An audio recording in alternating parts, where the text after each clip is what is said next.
The first night I saw my neighbor at my door wearing a white gown, I thought she was just reading the sticker I had placed there. I never knew it was something more. Before we dive into this story, kindly subscribe, like and share. I was a new tenant. People said the last tenant didn't even last a month before leaving, but I didn't care to ask why. I had just one neighbor, a beautiful young woman. Very fair, smooth skin, long hair. She was jovial, always smiling. Sometimes she even gave me food when I came home late from work. But close to midnight, I began to hear faint footsteps outside my door. Slow. Careful. Deliberate. I never checked. I always felt too lazy to get up. One evening after work, I asked her, "Do you hear footsteps at night?" "Footsteps," she repeated. I nodded slowly. "Yes." She laughed. "We are only two in this compound. Who would be walking around at night?" I sighed. "Maybe the movies I watch before bed are messing with me." She laughed again. "This place is the safest. Even if you leave your door open, nothing will happen." I forced a smile and went inside. But deep down, something told me the footsteps were real. That night I tried to stay awake to be sure, but I always drifted off before midnight. Every morning as I stepped out for work, I'd hear her voice from inside her room, "Have a nice day," almost as if she was watching me. But one night, I woke up, pressed to use the bathroom, and then I heard it again. Footsteps. I froze. The footsteps stopped. Slowly, I walked to my window and peeked. There she was, my neighbor, standing at my doorstep. Her long white gown glowed faintly under the moonlight. She didn't knock. She didn't move. She just stood there, still as a statue, staring at my door. I thought she was reading the sticker. But it was taking too long. Was she trying to knock? "Hello, neighbor," I called softly. "Are you okay? Should I open the door?" No answer.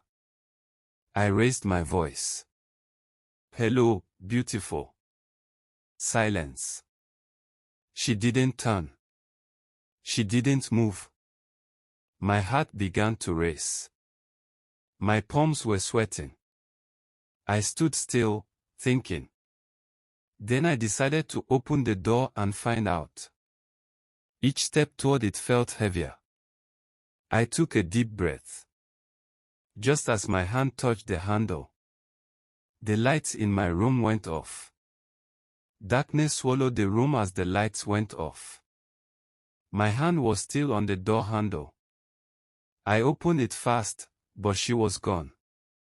All I heard was her own door closing quietly. I stood outside, confused. What exactly was happening? For a moment, I thought of knocking on her door, but it was midnight. The silence around me was heavy, and for the first time since I moved in, I felt truly afraid. I told myself I'd wait until morning. I went back inside, sat on the bed, but I couldn't sleep. My mind replayed everything I had just seen. At daybreak, I went straight to her door and knocked. No response. Not even a word. Maybe she's still sleeping, I told myself, and went back to prepare for work. That morning, I didn't see her when I left. But when I stepped into the office, a sudden headache knocked me hard. I tried to endure, but it only got worse. Finally, I asked for permission and went home early. The moment I got home, the headache disappeared. Just like that. And there she was stepping out of her apartment, smiling. "You're back early. Any problem?" she asked. "Not really," I replied. I just felt a headache. But I'm fine now. Then I decided to ask, last night, why were you standing at my door? I came out, but you were gone. She frowned. Me? At your door? Maybe you were dreaming. I don't like going out at night, not to talk of standing at your doorstep. Her words unsettled me. Maybe she was right. Maybe I was sleepwalking. I didn't even know what to believe anymore. But then something strange started happening every time I got to work. A terrible headache would strike. The moment I asked for an excuse and came back home, it vanished, just like that. One day, my manager called. His voice was stern. I think you're tired of this job. No, sir. I said quickly. For a whole week you've been excusing yourself. If this continues next week, I have no choice but to let you go. Fear gripped me. I promise, sir, it won't happen again, I blurted out quickly. That evening, I was inside watching a movie when I heard a knock. I opened the door, it was my neighbor. She gave me a warm smile, holding a flask of food. I smiled back. I brought this for you, she said. I didn't waste time. Thank you so much, my caring neighbor. Eat it now while it's still hot, she added. I nodded. Sure, I will. Then she said softly, by tomorrow, I'll be traveling. Oh? I miss you, I replied. She laughed, turned, and left. When I opened the flask, it was my favorite, beans and rice, loaded with meat. I planned to eat it right away, but the movie was too interesting, and it held my attention. Before I knew it, it was late at night when I finally remembered the food. I rushed, picked up the flask, and opened it. What I saw shocked me. That midnight, I froze at the dining table. Then a sound came from behind me. I turned quickly and there, at the window, stood my neighbor in white, staring straight at me. I blinked, just to be sure, but she wasn't there anymore. My heart raced. I turned to the flask she had given me earlier. Inside were only red stains, thick and smeared, like palm oil. My chest tightened. What was this? Just earlier, when she gave me the flask, I clearly saw rice and beans inside, even meat. Now, fear gripped me. I glanced at the clock. Exactly 12 midnight. I rushed into the bathroom, splashed water on my face. I wasn't dreaming, I was wide awake. My heart pounded faster. This wasn't ordinary. Something was very wrong. I began to suspect her. Since moving in, I had never seen her with friends. Never seen her go to work. Never even with a phone. Nothing. Who really was she? I walked quietly to the window, staring at her door. Should I pack out, or stay and uncover who she really is? I made up my mind. First thing in the morning, I'll call the landlord. Then I'll ask people around about her. And if possible, track down the last tenant. One way or another, I must find answers. Then suddenly, her door opened. She stepped out slowly, then walked straight to my door. She knocked. My heartbeat thundered. Why was she knocking at this hour? I waited, the knock came again. Finally, I called out from the window, yes. Any problem? It's late. She turned, smiled, and slowly walked toward the window. Her voice was soft, almost whispering, I feel uncomfortable in my room. I just want to stay in yours. Cold fear gripped me. I stammered, No words came out. She tilted her head, smiling wider. Don't tell me you've never admired this beauty. I know you've wanted it all along. Don't pretend, just open the door. I tried to look away, but the longer I stared, the heavier the pull. Something inside me felt different. She whispered again, almost daring me, come on, don't act like you're not a man. Open the door. I swallowed hard, frozen between fear and desire. I stood by the window, staring at my neighbor as she stood outside, looking straight back at me. For a moment, I hesitated. Maybe I was overreacting, maybe fear had clouded my mind. She was beautiful. Perhaps this was my only chance.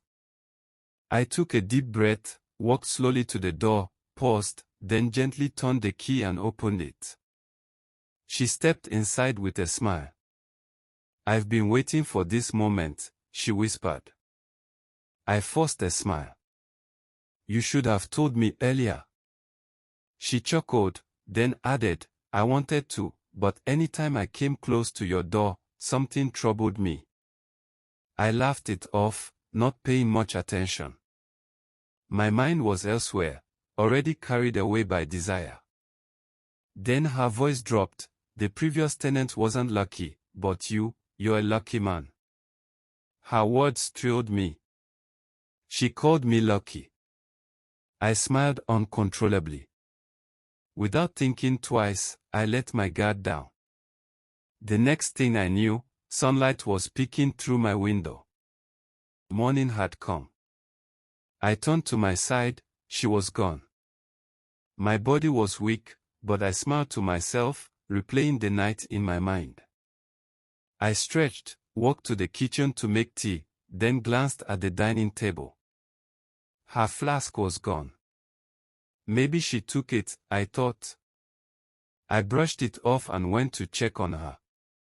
I knocked at her door. No response. Hello. I called out. Silence. The door was slightly open. I pushed it, and froze. The apartment was empty. Completely empty. Not a chair. Not even a pin. I rubbed my eyes, blinked, looked again. Empty.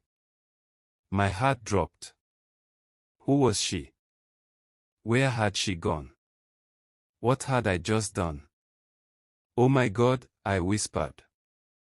I rushed outside, asking people. Some just shook their heads. That woman, they muttered, nobody really understands who she is. A few said they had seen a woman moving things out in the night. Others lowered their voices, whispering, even calling her strange names. One elderly man pulled me aside. Hope you didn't eat the forbidden fruit. My stomach twisted. What do you mean? Young man, he sighed, you know what I mean. I hope you didn't do anything with her. My blood ran cold. My mind raced back to the night before. My heart pounded so hard I could hear it in my ears. I couldn't even answer him. Weak and trembling, I turned away, speechless. Regret weighed heavy on me. Had I known, I whispered under my breath. With shaking hands, I pulled out my phone and called the landlord. Sir, my neighbor's apartment is empty. She's gone. The landlord sounded calm. Oh, she told me some time ago she would leave once she achieved her target. If she's gone, that's good. Target. I stammered, but he hung up. Moments later he called back. I tried calling her, but her line isn't reachable. I'll come by later.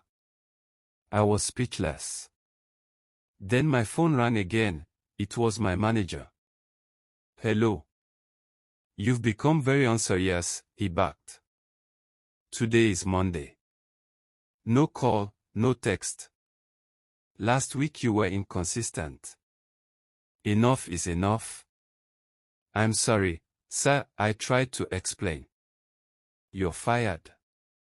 We can't condone laziness. Click. Tears burned my eyes. I rushed back toward my apartment, only to find smoke rising. My home was in flames. I had forgotten to turn off the gas.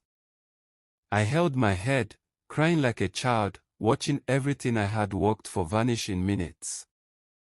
Deep down, something whispered to me, this was only the beginning. One night. One wrong decision. One uncontrolled desire had cost me everything. This is a reminder that, not every food that looks delicious is safe to eat. Not every opportunity is a blessing.